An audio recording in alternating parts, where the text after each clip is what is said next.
आज हम लोग स्टार्ट करेंगे organic chemistry. Organic chemistry is the branch of chemistry that deal with the study of hydrocarbons and their derivatives.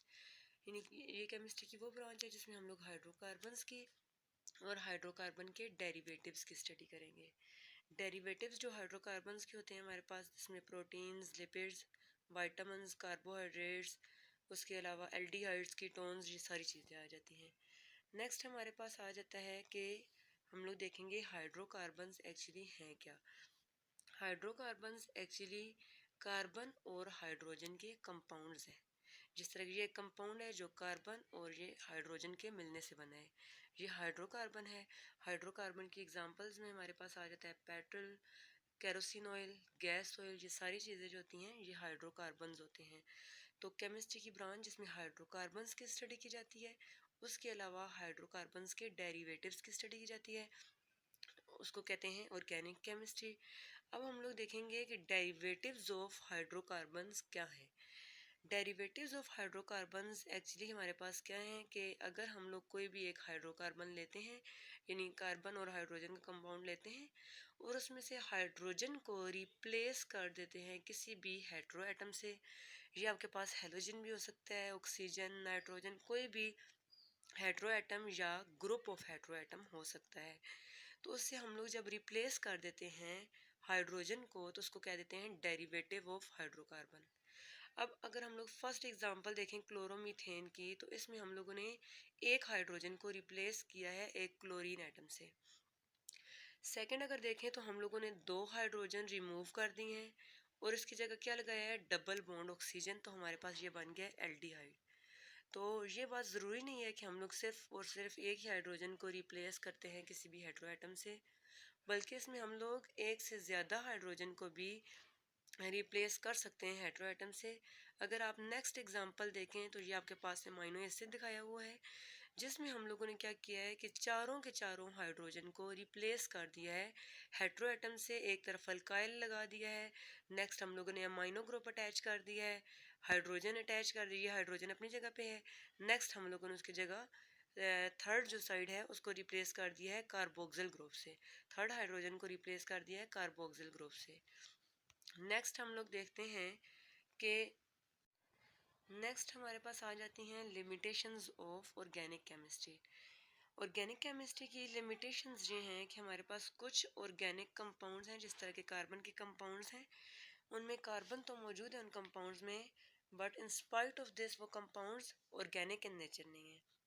For example carbon monoxide, carbon dioxide, carbonates, bicarbonates यानी hydrogen carbonates जो हैं, ये हमारे पास वो कंपाउंड्स हैं जिनमें carbon तो present है लेकिन ये कंपाउंड्स ऑर्गेनिक नहीं है।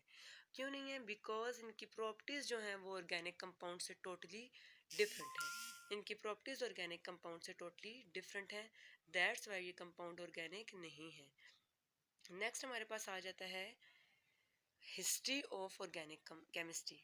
ऑर्गेनिक केमिस्ट्री की हिस्ट्री में हम लोग देखेंगे first of all vital force theory. Start में साइंटिस्ट ये सोचते थे कि ऑर्गेनिक कंपाउंड्स जो होते हैं वो ऐसे कंपाउंड्स होते हैं जिनको सिर्फ और सिर्फ लिविंग ऑर्गेनिज्म की बॉडी के अंदर सिंथेसाइज किया जा सकता है। फॉर एग्जांपल कार्बोहाइड्रेट्स हैं, इनको लिविंग ऑर्गेनिज्म की बॉडी के अंदर सिंथेसाइज किया जा सकता है।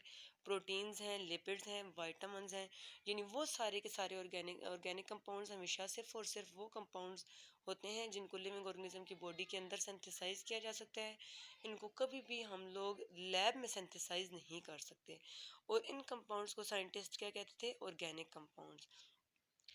फिर बाद में ये थ्योरी जो है, एक साइंटिस्ट थे फ्रेडरिक वूलर, उन्होंने इस थ्योरी को, वाइटल फोर्स थ्योरी को रिजेक्ट किया।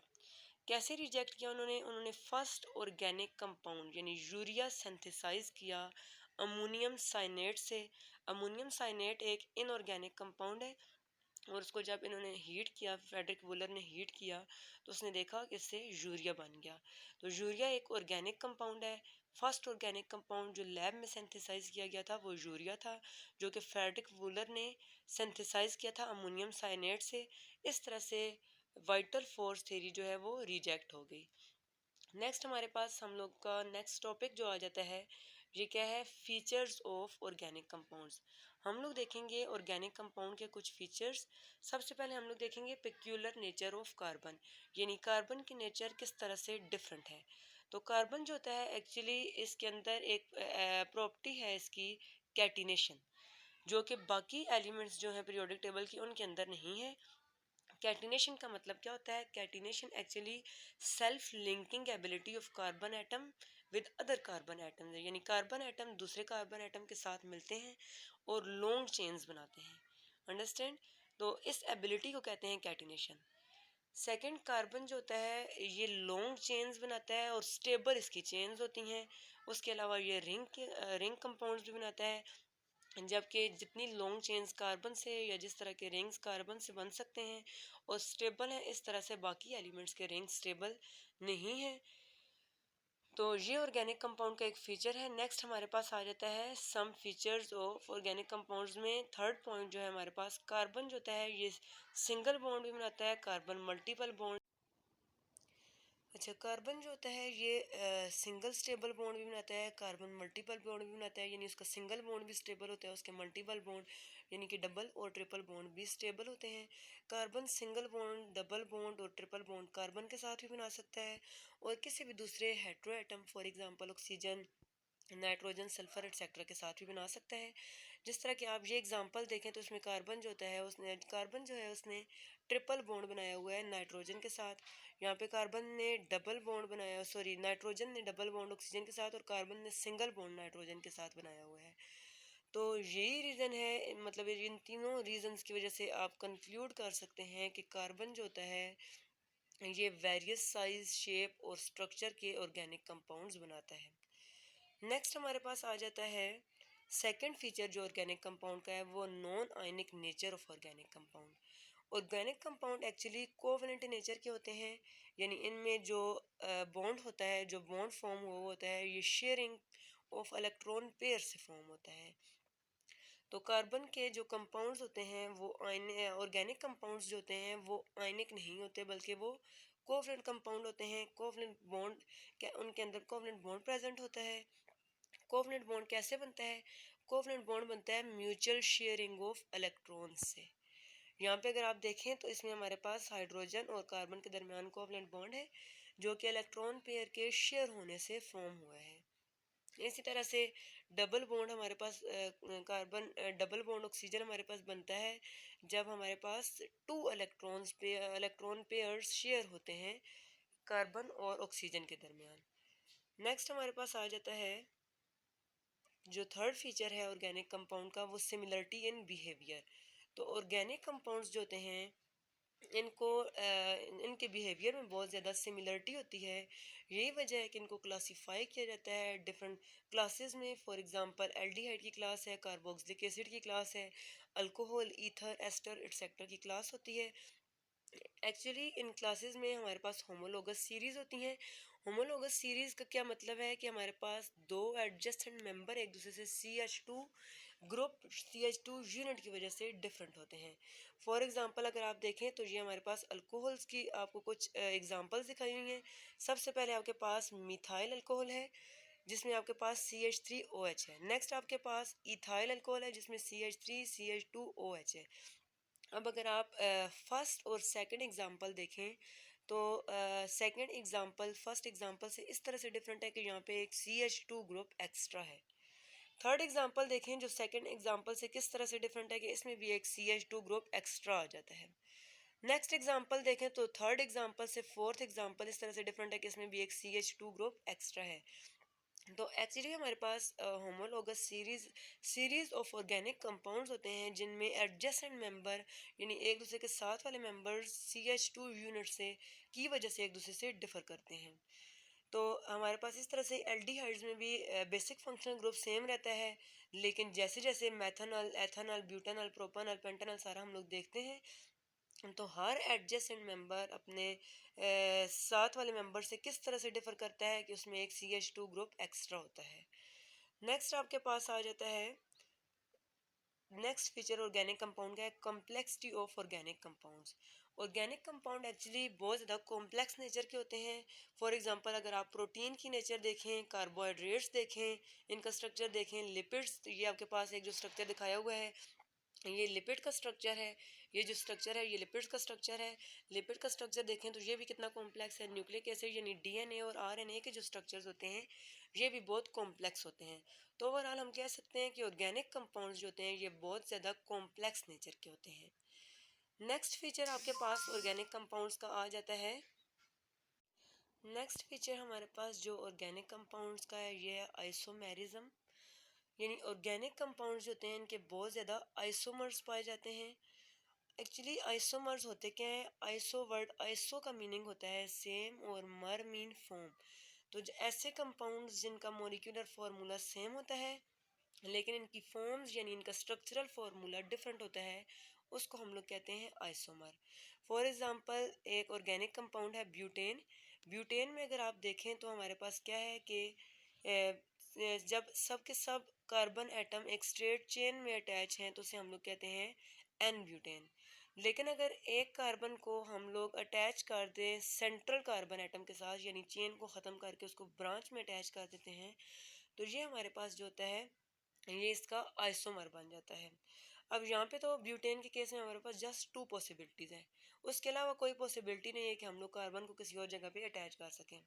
इन दोनों कंपाउंड्स में ब्यूटेन के जो दोनों आइसोमर हैं अगर आप देखें तो यहाँ कार्बन एटम्स जो हैं ये आपके पास 4 है और जो हाइड्रोजन एटम है आपके पास ये 10 है।